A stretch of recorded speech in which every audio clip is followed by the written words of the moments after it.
Hey there, Stampers, and welcome to another Step It Up video. Today, this is an easy card, and the way I have it stamped is just what I liked. It's sort of a collage-y type card, so you can really play with whatever images you like. So this is just sort of a loose guide if you wanted to create any kind of card like this. So this is step one. Very simple. The image is pretty much the same for all three. And I'll show you how to do this in just a second. So this is step one. Step two, we added a bit of color and I distressed the edges. And then for step three, okay, the image is blurred and I'll tell you why in a minute, but excuse me, I don't know if the camera can pick this up. I'm going to zoom a little bit. But I used the smooch stuff, and I haven't really played with this much, but I'm going to now. It's spectacular, but I got a little crazy and it smeared my image. So I'll show you how to do this. All three cards. We'll start with a crumb cake card base. Standard A2. This is 11 by 4 1/4, folded at 5 1/2. And then I'm using confetti cream, I think, cardstock on this to kind of add to that natural look.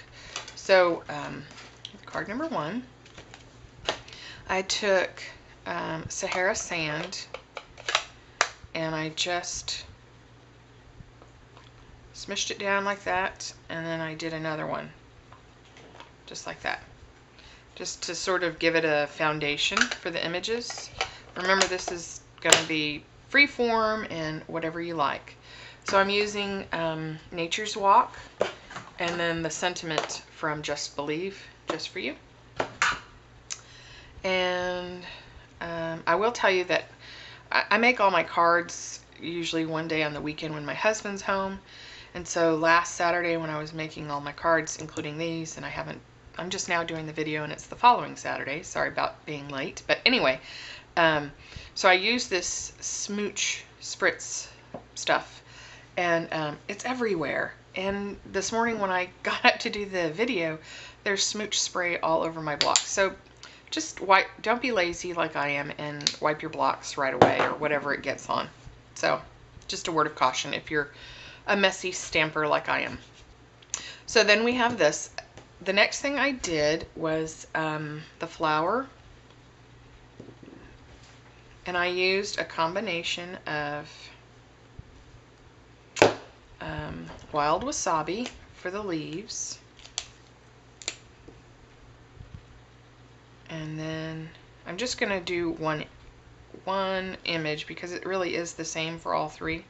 It's just what we do to them to step it up. So really easy, just paint in your leaves with wild wasabi like so. And then I used soft suede for the stems.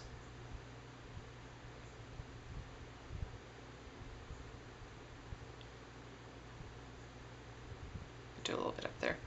And then for the flowers, I used rose red. And this is a pretty strong color, so I just sort of tapped it on. I didn't make it solid. Like that. And I didn't huff on it because if it's a little faded, that's okay.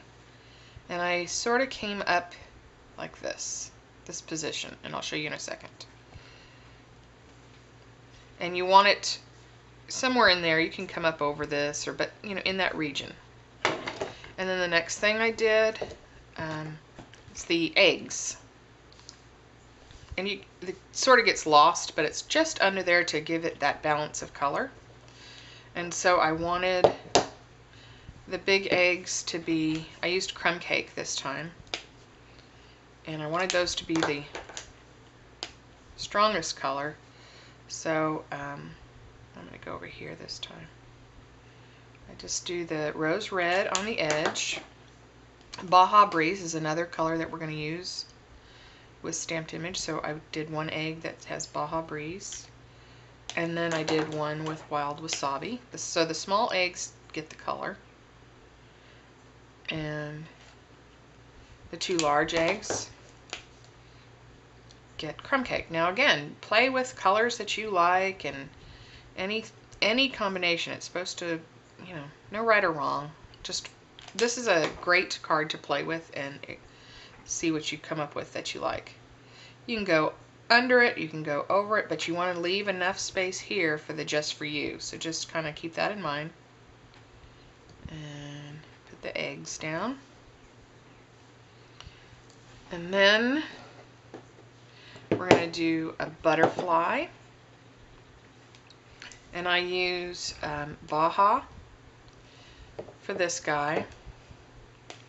And I added a touch of, I don't know, whatever I had. Crumb cake, crumb cake or Sahara sand or soft suede. Whatever you grab is fine.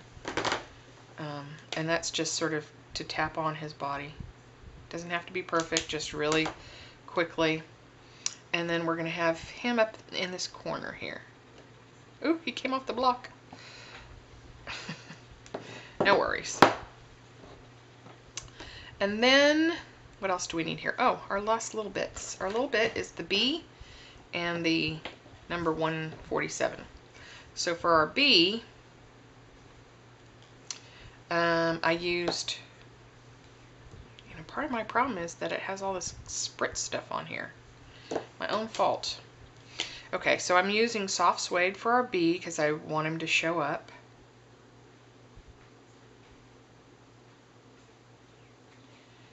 Like so. And we're going to have the bee over by the flower. Come into the flower. And then our little 147. I think I did it in crumb cake. I'm not sure. Could be.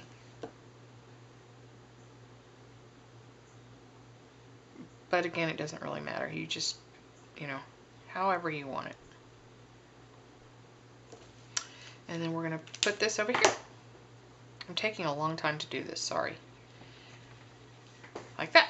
Okay, so that's our stamped, oh, and I forgot the just for you. And that I did use,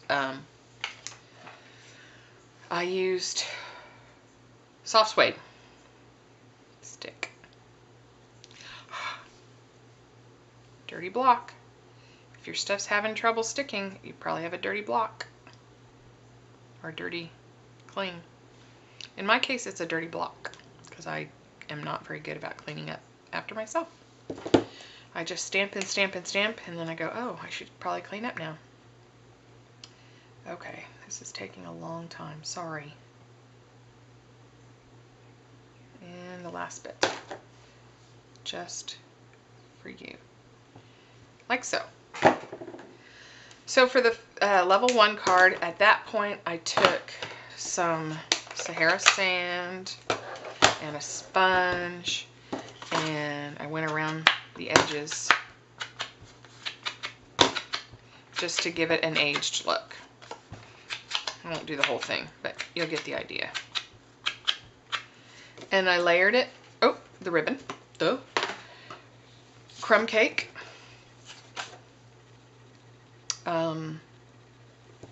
seam binding ribbon, adhered it.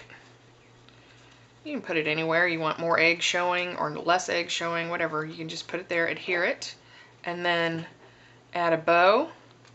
And I used an antique brad because I really like how the metal kind of mimicked what was in there, the flower and the filigree and stuff. So that is your level 1 card. Easy as that. And that's a really fun thing to do, play with a bunch of stamped images in an old-fashioned-y collage looking way. So step number 2, it's the same thing. I did antique the edges a little more. In addition to the soft suede, I added crumb cake and a little, in addition to the Sahara sand, excuse me, I used crumb cake as well. And then I also dragged just the end part right here in soft suede to age it some more. And I also took a distressing tool and scraped up the edges like so. And last thing I did was I took some scissors and I took just a snip out like a little triangle here and there, like that, and maybe one over here, like that, one here. Make them, you can vary their sizes. And then I took a fine mist, get all this out of the way, and I misted the back so you don't wet your image. And that made it easier to roll the edges, excuse me, including these little snips that I took out. So you just kind of roll them like that and use your distressing tool as well. And the little bit of spray helps everything move a little bit more. Instead of folding, it rolls. You can roll it tightly or, you know, undo it. But you just wanted those little V's that you took out. And I would distress the edges first and then do what I'm doing and roll the corners. That one is drying, so it's not rolling, it's folding. You can see the difference of what happens, but you can go back in there and finesse it a little bit. Just roll. Anyway, so then you add your ribbon and your bow, and that's how you get your level 2. Oh, that's the one. Sorry. I have it today. That's number 2. Step 2 card. Cute, huh? Oh, and you add this is wild wasabi, and you're going to just run your distressing tool on the edges. That's it with it, and then a little bit of ink on this one. Sorry, I'm so out of it today. And then the 3, that's the one I hope you can see all the yummy details. So you're going to still distress and ink your wild wasabi. You're going to do the same thing to Baja Breeze, and then you're going to layer it with this image. I would have to cut some off because it's matted here, and this one was not. But you're just going to layer it, and then at the final step, the final 2 steps, we're going to take some of, you're going to have to shake this up. It looks like just water and then this little powder at the bottom. So you shake it up, clear all your stuff off because it will get covered, and then you just want to, I think that's why they sell the color catcher or whatever it's called, because I've made a mess. So if you don't go crazy with it, your images won't blur. You see? I don't know if you can see, but then I did get crazy, and let me pull this up. So it's going to curl because it's wet. I don't know if you can see it, but when it dries, and I don't have enough time in the video to show you, so this will dry. Just leave it be, and it doesn't take too long. You have this wonderful pearlized, oh, it's so pretty. Do yourself a favor and order it and play with it, and you'll be so hooked because it's gorgeous. So, I have it everywhere. The final touches is I took basic pearls. You can see it's the exact same image. I just added 4 little pearls this size in the corners, and then I took a strip right between the eggs and just for you. And otherwise, it's the exact same card. Isn't it cute? And oh, it's so, so pretty with that pearl stuff. Love, love, love it. Smooch, spritz. Okay, so let me show them to you again. And I promise next week's video will be a little more organized. I'm out of it this week. My internet was down for a week, so I'm playing catch up. So this is step 1, step 2, and step 3. Hope you guys have a great weekend, and thanks for stopping by. See you next time. Bye.